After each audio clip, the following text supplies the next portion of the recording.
Welcome to the AI Applied podcast. I'm your host, Jaden Schaefer. Each week, I cover breaking AI news, tools, and interview experts giving you actionable tips on applying AI into your career, job, workflows, and life. Make sure that you go to aibox.ai, link in the show notes, to join the waitlist for our new AI platform. We're going to be launching an incredible platform that allows you to build anything you want with workflows in AI. So you're able to chain together ChatGPT and image generators and audio generators to make really powerful apps for your organization, or you can host them on our marketplace and actually generate royalties from them. So make sure to go to aibox.ai and join the waitlist. In addition, if you like the podcast, if you could do me a massive favor and please leave us a review on Apple or Spotify or wherever you listen to your podcast. This helps me be able to get better guests on here as they check the reviews to see how you guys are liking it. So if you could please do that, I would really appreciate it. Today on the podcast, we're going to be covering some big news in the AI chip making space that actually is probably going to start cutting down the costs of training and running different AI models. So the news is that AMD has announced a new AI chip that is going to challenge Nvidia's current chip. And the thing that I think is so important and interesting with this is just the fact that they're new. It's called the MI300X, but it's going to start shipping to some customers later this year. So I think that's important because we have seen a lot of other companies announcing chips.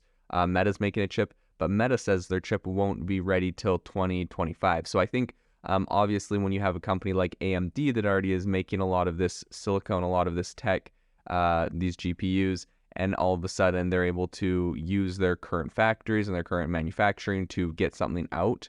They obviously have a leg up on other people that are going to have to start from scratch on that. And that being said, I do think that in the next couple years, we're going to be seeing some major cost cutting in this area as we see people like Meta and a lot of other companies coming to market with chips now that they see how lucrative this is.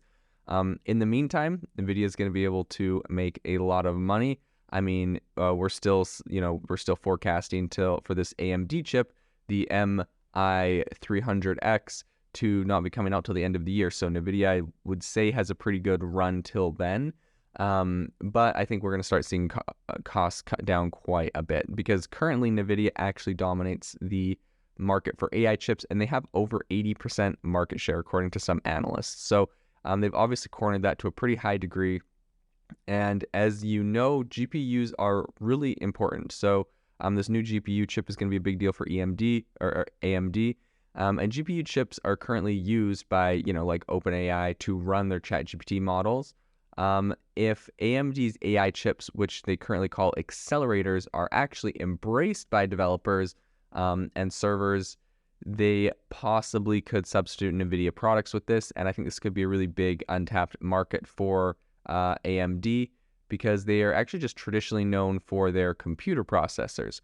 So the CEO of AMD, which by the way, this is something I just learned recently, but did you know that the CEO of AMD and the CEO of Nvidia, they're like second cousins? This is where they got this chip dynasty going on. That's just a fun rabbit hole to go down. But in any case, the CEO of AMD recently told investors and analysts in San Francisco on Tuesday that AI is the company's, quote, largest and most strategic long-term growth opportunity. And I think she's spot on with this. I think that this is where we're going to be seeing the most growth for a lot of these companies. And if you look at it in an economic perspective, we're actually seeing a decline at the moment with a lot of these computer companies selling just traditional computer hardware.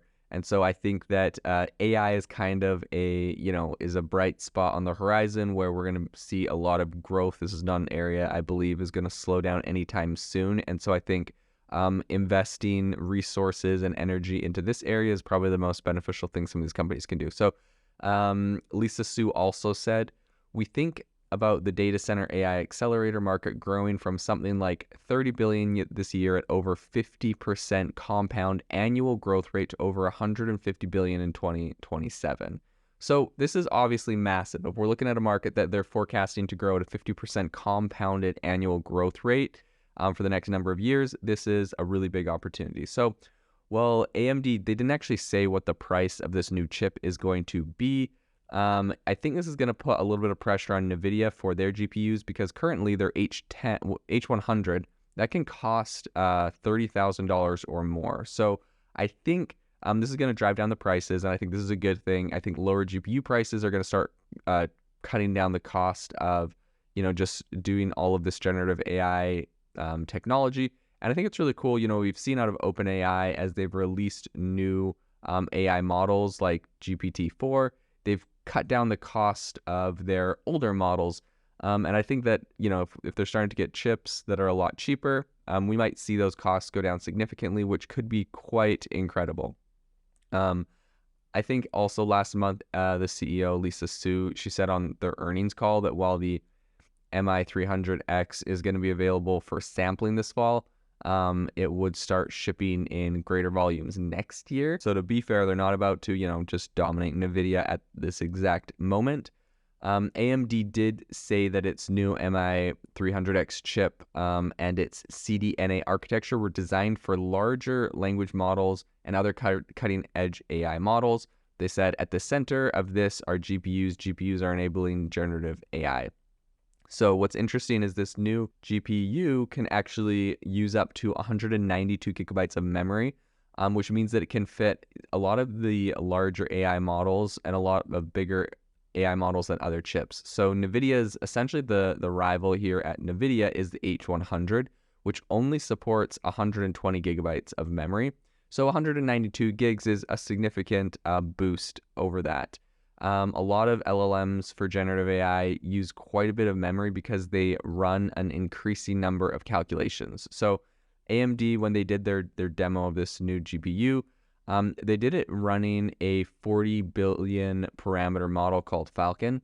And what's interesting to note is just by comparison, OpenAI's GPT-3 model has 175 billion parameters. So they ran one AI model on one GPU, and inevitably, you're going to have to stack multiple of these together. But as Sue said, model sizes are getting much larger, and you actually need multiple GPUs to run the latest LLMs. But with the extra memory that they have on these GPUs, developers aren't going to need to use as many in order to run stuff. So I think that it is another interesting play. AMD said that they're going to be offering what they're calling an infinity architecture. So essentially it combines 8 of its M1300X accelerators in one system. And this is similar to what Nvidia and Google have both done. They have different packages that essentially they combine 8 or more GPUs into a single box for AI applications. And so I think the reason that AMD might not have a breakaway thing just quite yet is the fact that developers really do prefer Nvidia at the moment. They prefer these chips because one of the strongest things, in addition to just the fact that they have good chips, is the fact that they have a really well-developed software package called CUDA, and essentially that helps them to access chips' core hardware features. So AMD on Tuesday did say that they wanted to come out with they have their own software for these AI chips. They call it ROC-M. So they said, now while this is a journey, we've made really great progress in building a powerful software stack that works with the open ecosystem of models, libraries, frameworks, and tools. That was Victor Peng, who is their AMD president. I think this is going to be a really interesting space to watch. This is going to have some pretty massive implications for the AI industry as a whole. But if AMD can, manage to pull out an impressive GPU that is getting some mass adoption, Nvidia might be getting a little bit of a run for their money, although we should note that isn't going to be slated till really ramping up till next year. If you are looking for an innovative and creative community of people using ChatGPT, you need to join our ChatGPT creators community. I'll drop a link in the description to this podcast. We'd love to see you there, where we share tips and tricks of what is working in ChatGPT. It's a lot easier than a podcast, as you can see screenshots, you can share and comment on things that are currently working. So if this sounds interesting to you, check out the link in the comment. We'd love to have you in the community.